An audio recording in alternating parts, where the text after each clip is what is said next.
Hello, my name is Morgan Henry. I'm doing this assignment for MFT6102, week 6 assignment for Northcentral University. This assignment, we were asked to pick a film out of 3 different film venues, and then from there, create a diagnosis, then also talk about a rule-out diagnosis, and then going on from there, talking about treatment plans, and kind of talking about the comparison and contrast, positives and the negatives of those treatment plans. And in this assignment, I chose The Aviator, which was came out in 2004. It was originally produced by Warner Brothers and Miramax. The director was Martin Scorsese and written by John Logan. In The Aviator, it focuses around Howard Hughes, which, in the late 1920s, he kind of came onto the scene of Hollywood and also on aviation, and from 1920s, well into the 1940s and 50s until his life ended in the late in 1970s. And then going from there, we're going to specifically talk about what was in the film. They don't really show the end of his life, but they kind of show the main, what a lot of people would consider where his main impacts were in his life. So we're going to talk about that.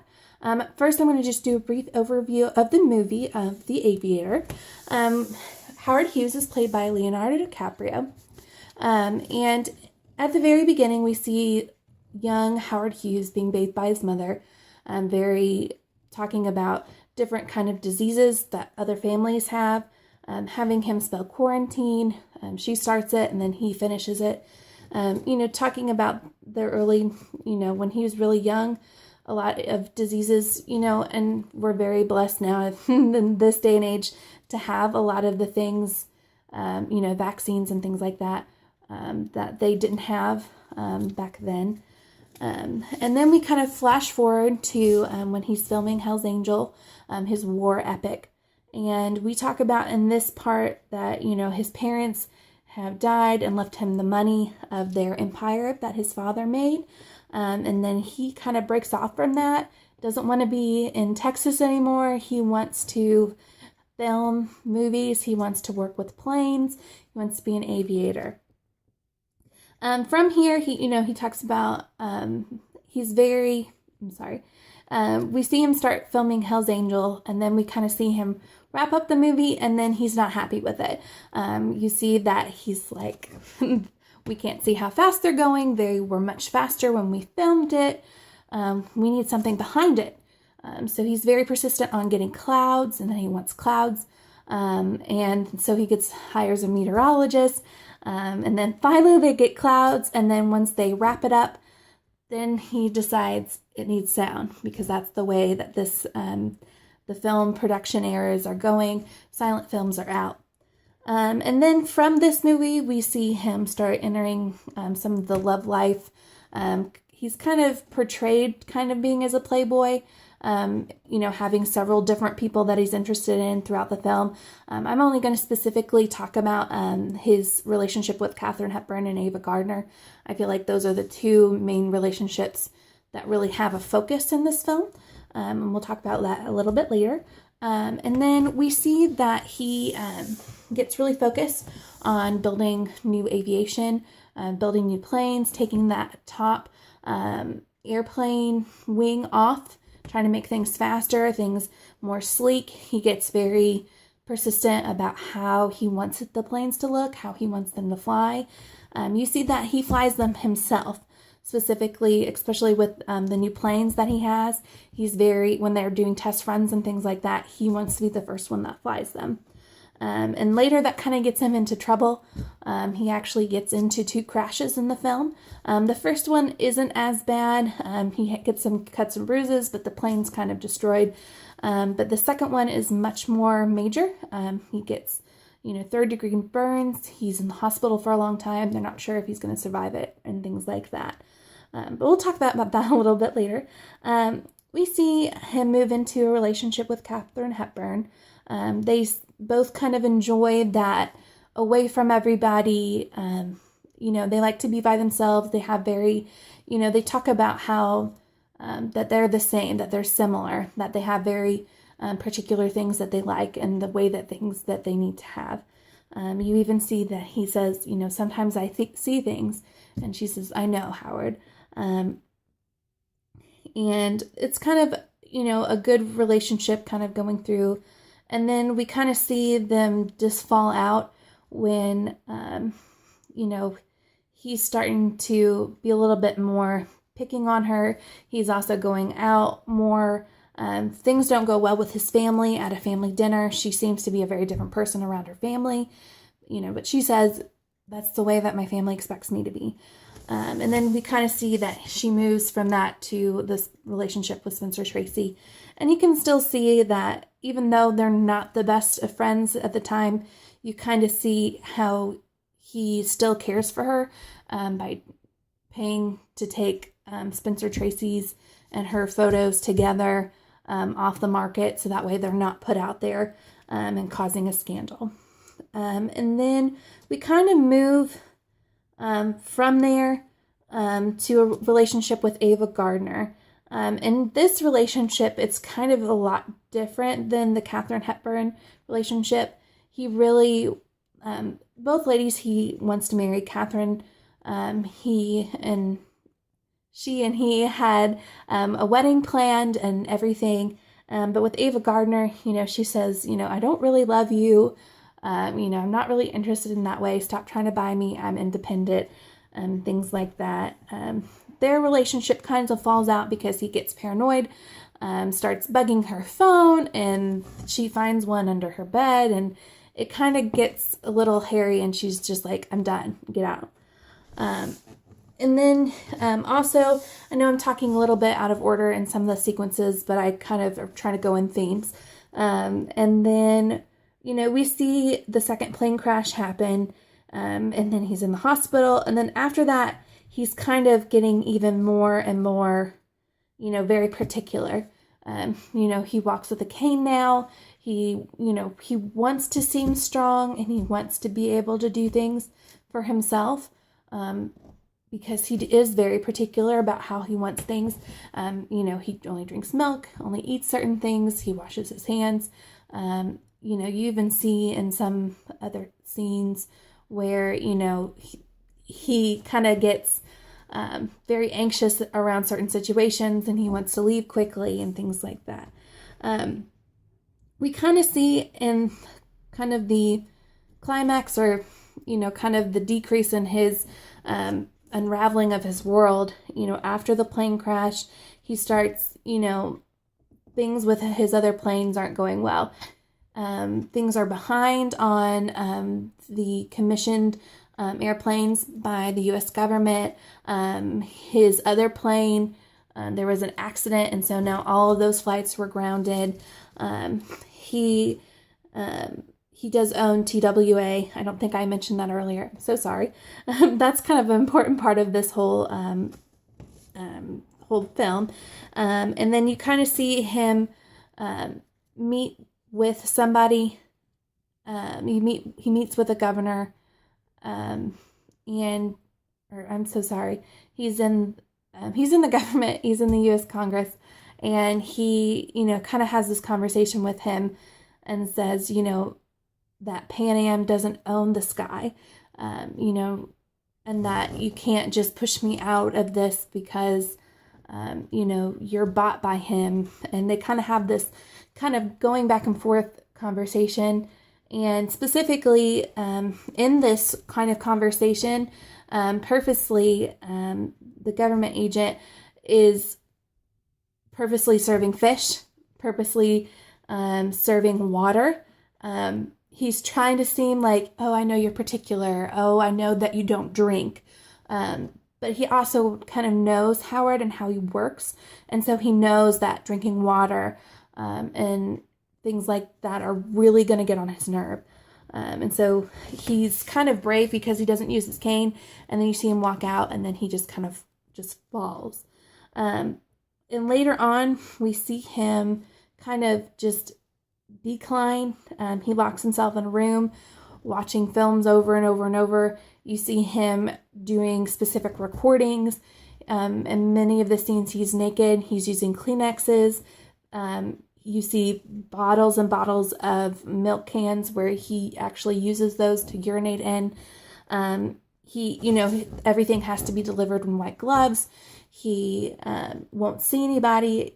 People come and talk to him, but he will only communicate with them through the door. It's almost like he's ashamed of what he is, but at the same time, there's a lot more going on under the surface with him. And then there comes a point where he has a conversation with the owner of Pan Am, and the owner of Pan Am is trying to talk to him and saying, I'll buy your company, it's the best offer you're going to get, how these hearings are going to go, you don't talk with people very well, he's hard of hearing, just all of these different kinds of issues that we see. It kind of comes to a point where he does kind of clean himself up, and he does come out, much to the surprise of the staff and much to the surprise of many people, and he goes into these hearings about why his planes weren't built. He was given lots of government money, and he's going up against the bill that the government's trying to pass, so that Pan Am can only own the international flights. And this is, really important to him because, he is trying to build bigger and better planes. And so that's kind of his dream. And so to be cut out of that, cuts out a lot of dreams from him. And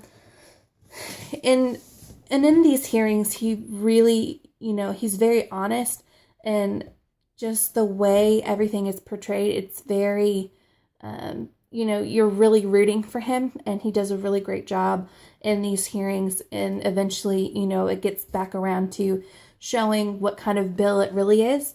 And then at the end of the film, we finally see his biggest plane that's been built. It weighs a lot. A lot of people say, oh my goodness, it's not going to fly.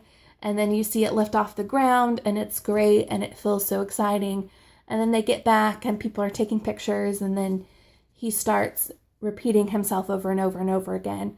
And then his financial manager kind of takes him aside, says, no one needs to see him like this. Just stay here, Howard, we'll come get you. He washes his hands, he's looking in the mirror, and he says, look to the future, look to the future, look to the future, look to the future. And then you see him as a little boy, back into that first scene that we see it kind of giving a full circle effect. And you see him saying, I want to be the best, make the best films and the fastest planes and the biggest planes. And then kind of comes back to him, and then the film kind of ends. Well, it doesn't. And from all of this, we can kind of see a little bit of where we're going with the diagnosis for him, talking about how he has very certain patterns that he wants to talk about.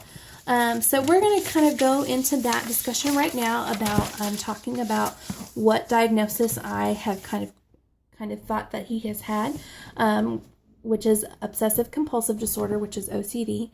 When talking about obsessive compulsive disorder, we're also going to talk about the rule out diagnosis as we go from talking about obsessive compulsive disorder into that. First, OCD is talked about having that obsessions that are defined as recurrent and persistent thoughts, urges, or images that are experienced at some time during the disturbance of intrusive and unwanted, and that are most individuals caused marked anxiety or distress. And all of this diagnosis is coming from the DSM-5, and coming from page 237. This is none of my work, and so I just want to kind of definitely give all of the credit to the DSM-5. Talking about this, the first criteria of A, under presence of obsession, compulsion, or both, he has an obsession with what he eats. He has certain thoughts about hand washing. You see him, if he got blood on, he cuts his hand when he's washing his hands, and he gets it on his shirt, and then you see him scrubbing his shirt, and then he has the urge to want to take off his shirt. And another scene that we see, he, is drying his hands, and then he throws the towel in the dirty kind of trash bin. And then you see that he doesn't have another one to open the door. and you see him standing beside the door, kind of standing really straight and kind of right next to it, so that way when someone comes in, he can just sneak right out. So those are kind of the obsession and recurrent and persistent thoughts. Individual attempts to ignore or suppress such thoughts, urges, or image, or to neutralize them with some other thoughts or actions by performing a compulsion. As we can see, he's drinking milk because the water can't exactly be trusted. Repeating things that he wants to see the blueprints, repeating phrases, trying to control the anxiety that he feels. We can specifically see this in one scene where he's talking with a plane manager, and the plane manager is saying, you got to pick a wheel. We have people waiting on you. And he's like, I've got to get this feeling right. You have to show me the blueprints. Show me the blueprints. And he repeats it several times over and over again. And I think that's kind of to control his anxiety that he's feeling. And then you see him go to a car and just kind of break down and hold his mouth, kind of knowing that he is experiencing anxiety, but not exactly knowing what to do about it. Moving on to the compulsions, are defined by repetitive behaviors, hand washing, things like that. And you can see, as we talked about that earlier, that can also be seen that. And then under 2, the behaviors or mental acts that are aimed at preventing or reducing anxiety or distress or preventing some dreaded event or situation. But these are not connected with, in a realistic way, with that they are designed to neutralize or prevent or clearly excessive. And so with that, we can see, again, that he has very specific ways that he wants things done. He doesn't want to get any kind of disease. And so he's very aimed all of his actions at trying to prevent this. We can also kind of see this whenever he's blocking off Ava when she comes and visits him, trying to help him clean up, and blocking off the house, and saying these areas are contaminated, you can't go into them, and so he's trying to get that as well. Moving on to B, the obsessions or compulsions are time-consuming, or cause clinically significant distress or impairment in social, occupational, or other important areas of function. I feel like the time-consuming and is kind of wrapped into that significant distress or impairment, because he is very particular. You can see it in his planes, how you can see it in his films, how everything takes longer to do. And he's not worried about that time. He wants it done right. In his mind, it has to be perfect. It has to be in the correct format. It needs to have straight lines and things like that. Moving on to C, the obsessive compulsive symptoms are not attributed to psychological effects or of substance or another medical condition. We'll talk about another medical condition and rule out some things like that a little bit later. But there's not a substance because of how his anxiety is kind of working. He doesn't drink alcohol. In the film, you don't see him do drugs specifically.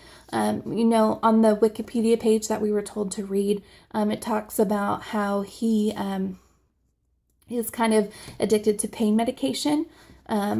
But that's partially due to the plane crash, but a lot of his impairments come before all of that. So it's not specifically about that. Okay, moving on. This disturbance is not, this is section D, the disturbance is not better explained by symptoms of another mental disorder. We'll kind of explain that here in a minute of why the other kind of disorders, things like that, don't exactly go with it. So we'll talk about that here in just a minute. Specify if with good or fair insight, with poor insight, or with absent insight, delusional beliefs. I think within the film, you can kind of see him go from poor insight, he just has a very particular way of doing it, to kind of slowly realizing what's going on and kind of why he knows that he has anxiety and he knows that things are wrong, but he just doesn't know exactly how to deal with it. And so that's part of it. And, I think it moves back and forth between the two. I don't think he specifically has absent insight or delusional beliefs. I think at some points he does, in the fact that, it's going to get done what's going to get done, not necessarily accepting kind of the consequences of everything that he has specifically that he wants to do. But there's that. Specify tick-related. The individual has a current or past history of tick disorder. And this is kind of going into what I want to talk about, rule out. With him, he has a very specific repetitive pattern. We see it in show me the blueprints, show me the blueprints, show me the blueprints. In the scene where he kind of has that panic attack and he covers his mouth and he knows that he's not supposed to repeat himself. You see him in other situations where he's starting to repeat himself. And then we also see it at the very end where he says, look to the future, look to the future, look to the future. And so one of the rule out diagnoses that I wanted to talk about was tick disorders, which is found on in the DSM-5 on page 81. In persistent chronic motor or vocal tick disorder, he does have a single vocal tick where it's persistent during the illness, but it's not both.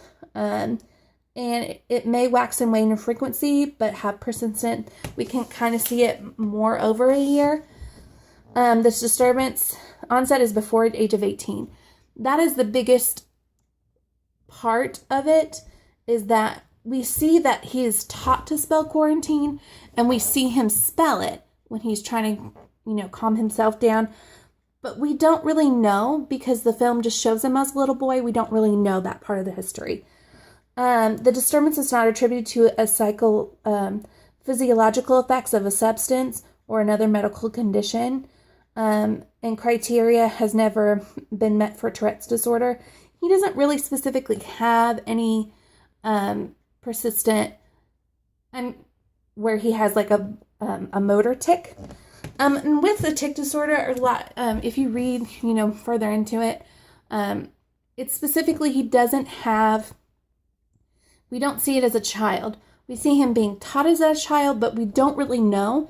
And then it says, it can move into a obsessive compulsive. Like there is a pattern that they do say that, onset as a young age and then moving on, there is that pattern. So that is something that I ruled out for this diagnosis because typically you do see it whenever they're little, and we just don't have that information. And, talking about anxiety, talking about panic disorder and things with that nature, there's a lot more with all of that just doesn't fit the exact criterias, and it does fit with obsessive compulsive disorder. Moving on to the 4 different types of treatments and talking about compare and contrasting it. First, I'm going to talk a little bit about, I'm going to kind of go back and forth between all of them and talk about, how Howard Hughes could have benefited from all of this, and then how they, not exactly always benefiting from everything. There is a psychopharmacological treatments of an SRI or an SSRI, which is SSRI is specifically as an SRI is a serotoninergic reuptake inhibitor, SRI, and then it's a selective serotoninergic reuptake inhibitor, SSRI. The one, I'm not exactly sure how to pronounce this name correctly. Stakiti, on his article in 2003, he talks about how fluvoxamine has had a really good effect with people with obsessive compulsive disorder.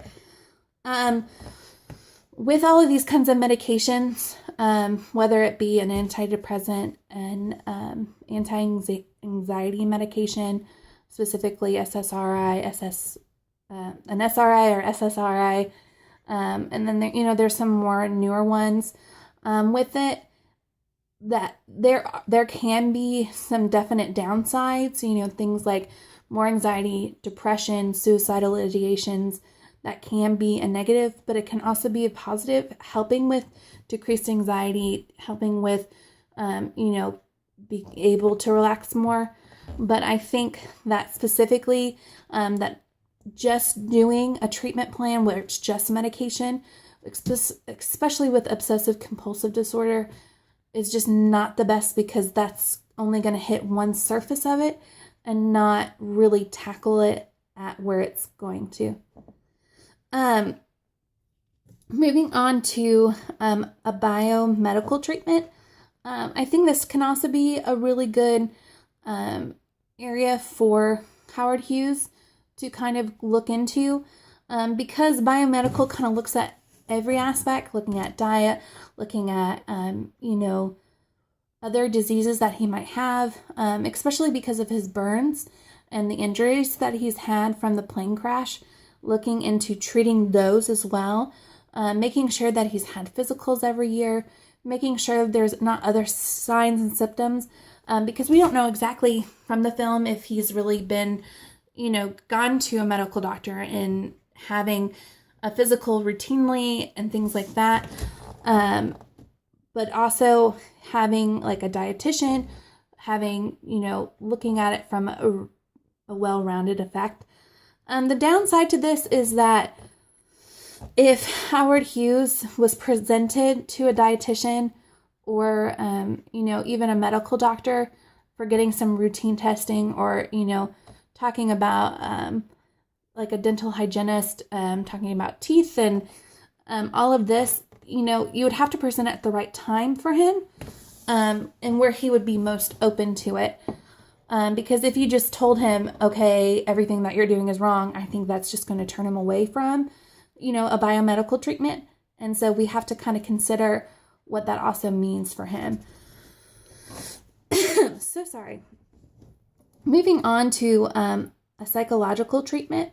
I think this is kind of between the psychological and the psychopharmacological treatment. We're going to have to kind of start there.